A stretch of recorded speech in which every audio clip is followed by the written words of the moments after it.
História da Redenção, capítulo 56. Os enganos de Satanás. Satanás começou com seu engano no Éden. Disse a Eva: certamente não morrereis.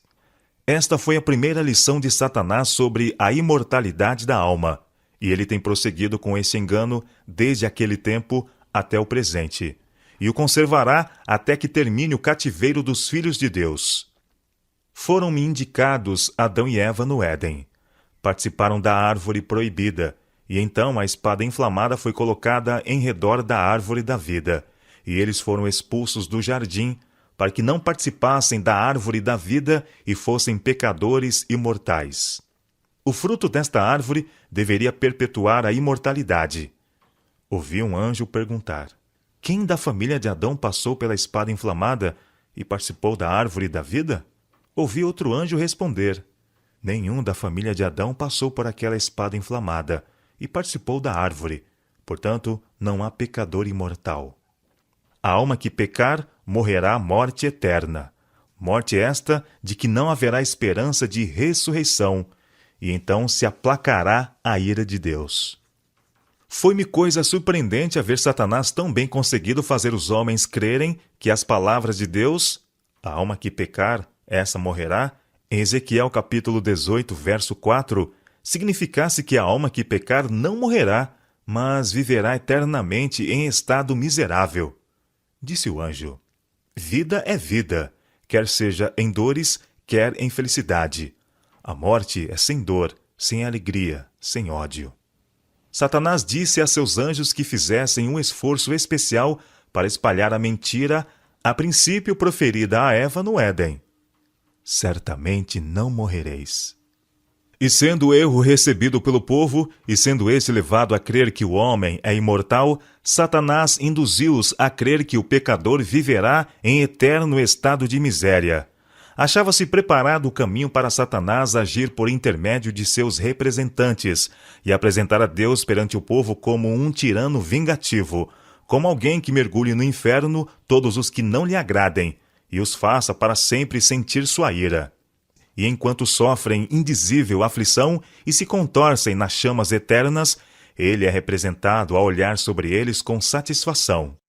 Satanás sabia que se esse erro fosse recebido, Deus seria odiado por muitos, em vez de amado e adorado, e que muitos seriam levados a crer que as ameaças da palavra de Deus não seriam literalmente cumpridas. Pois que seria contra seu caráter de benevolência e amor mergulhar nos tormentos eternos seres que ele criara. Outro exemplo que Satanás tem levado o povo a adotar consiste em não tomarem em nenhuma consideração a justiça de Deus e as ameaças de sua palavra, e representá-lo como sendo todo misericórdia, de modo que ninguém perecerá, mas que todos, tanto santos como pecadores, serão finalmente salvos em seu reino. Em consequência dos erros populares da imortalidade da alma e do intérmino estado de misérias, Satanás tira vantagem de outra classe e os leva a considerar a Bíblia como um livro não inspirado. Acham que ela ensina muitas coisas boas, mas não podem depositar confiança na mesma e amá-la, porque lhes foi ensinado que ela declara a doutrina do tormento eterno.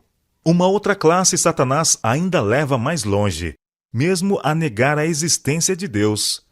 Não podem ver coerência no caráter do Deus da Bíblia, se ele infligirá horríveis torturas a uma parte da família humana por toda a eternidade. Portanto, negam a Bíblia e seu autor, e consideram a morte como um sono eterno. Ainda há outra classe que é medrosa e tímida. A estes Satanás tenta para cometer pecado, e depois de haverem pecado, mostra-lhes que o salário do pecado não é a morte, mas vida em horríveis tormentos, a serem suportados pelas eras sem fim da eternidade, aumentando assim diante de seus espíritos fracos os horrores de um inferno eterno, toma posse de suas mentes e eles perdem a razão. Então Satanás e seus anjos exultam, e os incrédulos e ateus se unem a lançar o vitupério sobre o cristianismo. Pretendem que estes males são os resultados naturais de crer na Bíblia e seu autor, ao passo que são eles os resultados de receber a heresia popular. A Escritura como salvaguarda. Vi que o exército celestial estava cheio de indignação por causa desta ousada obra de Satanás. Indaguei por que se consentia que todos esses enganos se apoderassem da mente dos homens, quando os anjos de Deus eram poderosos e, sendo comissionados, poderiam facilmente quebrar o poder do inimigo. Vi então que Deus sabia que Satanás experimentaria todo o artifício para destruir o homem. Portanto, fez com que sua palavra fosse escrita e esclareceu de tal maneira os seus propósitos com relação à raça humana que nem o mais fraco precisa errar. Depois de haver dado sua palavra ao homem, preservou-a cuidadosamente da destruição por Satanás e seus anjos, ou por qualquer de seus agentes ou representantes. Conquanto outros livros pudessem ser destruídos, este deveria ser imortal. E próximo do fim do tempo, quando aumentassem os embustes de Satanás, deveria ser multiplicado de tal maneira que todos os que quisessem poderiam ter dele um exemplar, e poderiam, assim desejando, armar-se contra os enganos e prodígios de mentiras de Satanás.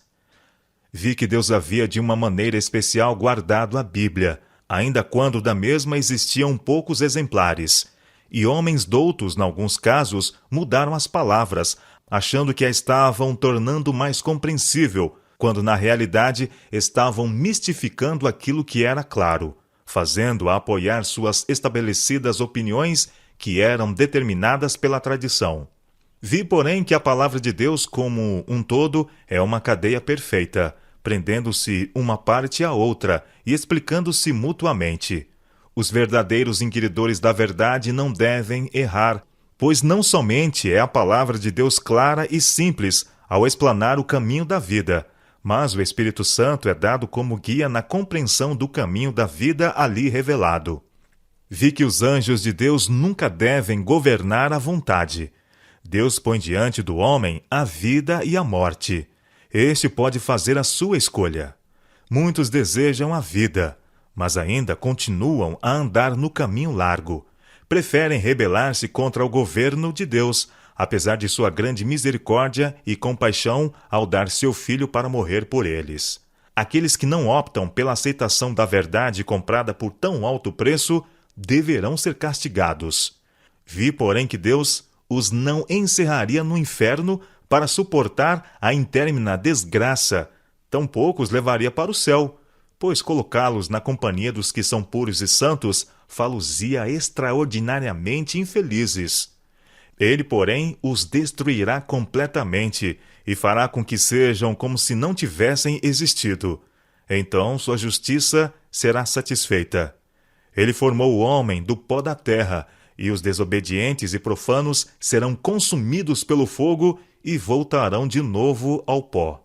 Vi que a benevolência e compaixão de Deus, a tal respeito, deveriam levar todos a admirar seu caráter e adorar seu santo nome. Depois que os ímpios forem destruídos da terra, toda a hoste celestial dirá: Amém. Satanás olha com grande satisfação para os que professam o nome de Cristo, embora se apeguem intimamente aos enganos a que ele mesmo deu origem. Sua obra é ainda inventar novos enganos, e seu poder e arte continuamente crescem nessa direção.